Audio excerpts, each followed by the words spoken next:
Hi, Indira's angel சேனல்லேருந்து பேசுகிறேன். இப்போ evening black தான் பார்க்க போகிறோம்.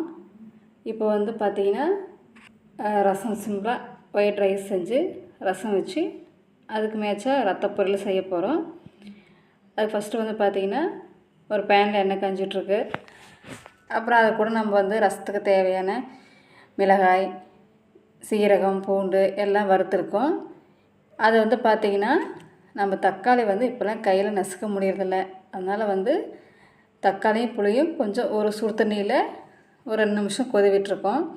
அது நல்லா நம்ம வந்து மசிகிறதுக்கு ரொம்ப ஈஸியாக இருக்கும், கரைச்சி ஊற்றுறதுக்கு நல்லாயிருக்கும். இப்போ வந்து நம்ம அந்த ரசத்துக்கு தேவையான எல்லா பொருளும் போட்டுக்கலாம். அதாவது ரசப்பொடி, மஞ்சப்பொடி, உப்பு எல்லாம் போட்டு ஒரு நுர கட்டுற ஸ்டேஜில் நம்ம அடுப்பு ஆஃப் பண்ணிடலாம். இப்போ ரசம் ரெடி ஆயிடுச்சு. அப்போ அதே அந்த பக்கம் பார்த்திங்கன்னா இன்னொரு பேன் வச்சுருக்கேன். அது வந்து பார்த்திங்கன்னா எதுக்குன்னா ரத்தம் வந்து பொரியல் பண்ணுறதுக்கு தான், ஆட்டு ரத்தம். அது பாருங்கள், இப்போ வந்து தேவையான வெங்காயம், மிளகாய் எல்லாம் போட்டிருக்கேன். அப்புறம் நம்ம வந்து சின்ன சின்னதாக உடச்சி வச்சுருக்கிற அந்த ரத்தத்தையும் எடுத்து வந்து அதிலே ஊற்றிருக்கோம்.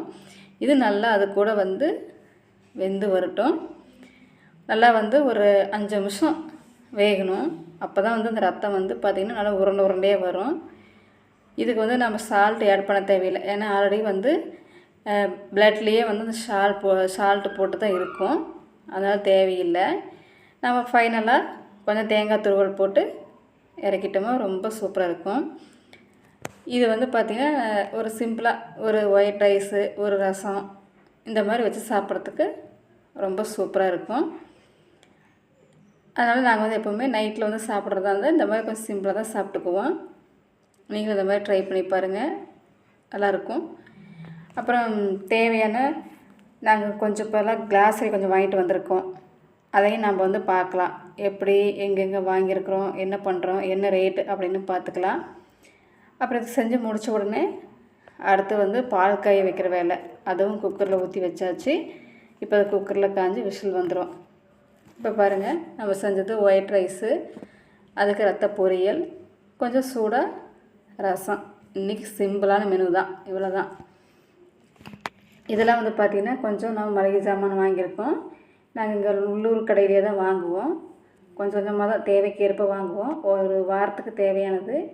இப்போ பார்த்திங்கன்னா சாம்பார் பொடி, அப்புறம் வந்து பார்த்திங்கன்னா தேங்காய், ஒரு தேங்காய், கத்திரிக்காய், தக்காளி, பச்சை மிளகாய், இது வந்து பார்த்திங்கன்னா ஒயிட் சுண்டல், இது வந்து பார்த்திங்கன்னா இந்த தட்டைக்கொட்டை, அதாவது காராமணி அப்படின்னு சொல்லுவாங்க.